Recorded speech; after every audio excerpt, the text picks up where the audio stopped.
Hey there, creepy peeps. My name is Nightmare Maven and I love horror movies. I especially love going to the horror movies. Oh my god, what's wrong with me today? So if you're new here, hi, welcome. This is gonna be a come with me style review. So I'm giving you my first impressions, most likely spoiler free, it'll say in the title. Don't expect any like great epiphanies or film analysis here because it's probably not gonna happen. And if you're returning, you're used to it at this point. Welcome back. Really quick, I wanna thank my creepy patron peeps for supporting my channel. Thank you guys so much. If you wanna find out the perks to being a creepy patron peep, the link is in the description. Spiral is one of those movies that was supposed to come out last year, and of course due to COVID, it didn't, and now we're finally getting to see it. Everybody's really excited, I think. So, I mean, because it's part of a franchise, I can't go in with no expectations. I've seen the trailers and I'm familiar with the movies. So of course I have high expectations. Darren Lynn Bousman is directing it, and he's directed quite a few Saw movies, at least 3 of them, I think, that I can remember. So I feel like this movie is in good hands and I'm sure it's going to be good. The only things I expect out of a Saw movie at this point are the psychological twists and turns that I feel like the franchise is known for, and some really gnarly traps. Yeah, that's about it. Editor Vicky is gonna add in a quick summary of the movie while I head to the theater and watch this, and I will see you in a couple of seconds in my car. It'll probably be dark out, so the lighting will be crappy, and I'll tell you my thoughts about the movie. Spiral from the Book of Saw follows brash detective Ezekiel "Zeke" Banks and his rookie partner as they take charge of a grisly investigation into murders that are eerily reminiscent of the city's gruesome past. Unwittingly entrapped in a deepening mystery, Zeke finds himself at the center of the killer's morbid game.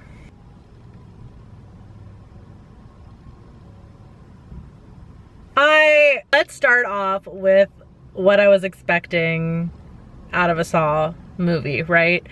I wanted the psychological twists and turns that I feel like come with all the Saw movies, and obviously I wanted some gnarly traps because I feel like that's really what we all go for. Gotta say, it didn't really deliver on the traps. I'm not saying that there were none, but that was not the focus of the movie. I gotta say, I was disappointed. I mean, they had the same like kind of quick cuts, flashing lights, you know, that all of the Saw traps have. You know what I mean? If you've seen any Saw movie, I feel like you know what I'm talking about. No, I just wasn't satisfied. The psychological twists and turns. I don't want to say I saw the twist coming a mile away, but I kind of saw the twist coming a mile away. I don't want to say anything because that would genuinely give it away for anyone who hasn't seen the movie yet. But if you're paying attention, then you'll see it coming a mile away. So I gotta say, the 2 things I was looking for kind of let me down. Something weird going on with the dialogue too. I feel like this was a movie that was like, instead of being like a Saw movie, I felt like they were trying to like spoof like detective movies, you know what I mean? Like Chris Rock plays this detective. He's got to look over his shoulder and he doesn't play by the rules and he doesn't want any partner. He works alone. He's a lone wolf.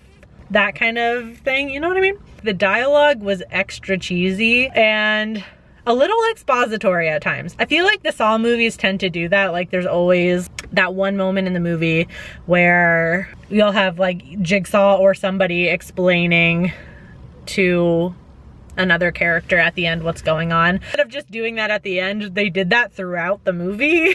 I was just disappointed. There was an aspect that I did really like about it, and I can't say anything because I feel like that is spoilers, so I'm gonna save it for the spoiler section. I'll still leave it up to you though if you wanna continue watching to the end. I am gonna give you my rating though, so before you click away. It's a 2 out of 5. The one bit that I liked saved it a little bit, but it was overall a disappointment. So as of Thursday night, so just keep that in mind, that could definitely change by the end of the weekend. On IMDb, it has a 6.5 out of 10. On Rotten Tomatoes right now, it has a 47% critic score out of 90 reviews and a 69% audience score out of less than 50 verified ratings, just for context. And then on Letterboxd, it is not showing a rating yet. I don't know if that's because it's opening night or there's a glitch. So if you want to listen to a little bit of a spoiler section at the end, stay tuned. For those of you that are leaving now to avoid the spoilers, thank you for watching. If you like the video, give it a thumbs up. Subscribe if you're new here. Become a Creepy Peep today. I post 2 new videos a week on Tuesdays and Fridays. So I will see you soon with a new video. Until then, stay strange. For those of you that are staying, here's the part that I liked. The kind of holding dirty cops accountable aspect of it. I feel like, I don't even want to say that's timely because this isn't a problem that's just now happening. It's been going on for a very long time, but it's definitely in the spotlight again, especially since we just saw the Derek Chauvin case. Granted, this movie was made before all of that. This movie was supposed to come out last summer. Was it supposed to come out around the same time? Can't change it now. Like, we've seen it right after all of this has happened. So I feel like the movie holds a certain kind of weight because police brutality and corruption is a focal point in the news again right now. I'll just say, since we're already here, but I guess another warning, if you haven't seen it and you decided to stay, I'm literally gonna tell you who done it, like right now. We all knew it was the partner, right? It was so obvious. They made it so obvious. Like, every single victim they found, we see the body first, and then we get like a flashback of what happened where we get to see the trap and yada yada yada. The only person we didn't get that for was the partner. I don't know, I feel like that was way obvious. I feel like they could have, I don't know what they could have done to make that less obvious. As soon as I realized we weren't gonna see what happened to the partner, I knew he was involved. If you're gonna talk about it in the comments, just give a spoiler warning, just in big capital letters before you start discussing it. I feel like I should give like a special message if you made it this far.